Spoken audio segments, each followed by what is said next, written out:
ആവശ്യത്തിന് വാഹനങ്ങളില്ലാതെ പ്രതിസന്ധിയിലായിരിക്കുകയാണ് നമ്മുടെ സംസ്ഥാന മോട്ടോർ വാഹന വകുപ്പ്. 15 വർഷം പഴക്കമുള്ള വാഹനങ്ങളൊന്നും ഉപയോഗിക്കരുത് എന്ന കേന്ദ്ര തീരുമാനം വന്നു. അപ്പോൾ ഇതിനെ തുടർന്ന് നിരവധി വാഹനങ്ങൾ ഇപ്പോൾ നിരത്തിലിറക്കാൻ കഴിയാത്ത അവസ്ഥയിലാണ് MVD. പകരം വാഹനങ്ങളുടെ കാര്യത്തിലും തീരുമാനം വൈകുകയാണ്.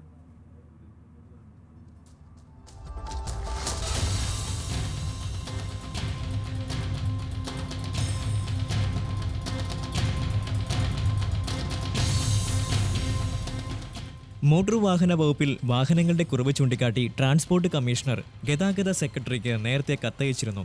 പക്ഷേ ഇതുവരെ കട്ടപ്പുറത്തായ വാഹനങ്ങൾക്ക് പകരം പുതിയ വാഹനങ്ങൾ എന്ന് ലഭ്യമാകുമെന്നതിൽ വ്യക്തത വന്നിട്ടില്ല. വിവിധ ഓഫീസുകളിലായി 70ഓളം വാഹനങ്ങളാണ് കേന്ദ്ര സർക്കാരിന്റെ 15 വർഷ പരിധി അതിജീവിക്കാനാകാതെ ഷെഡിലായത്. ഇതോടെ വാഹന പരിശോധന അവതാളത്തിലായി.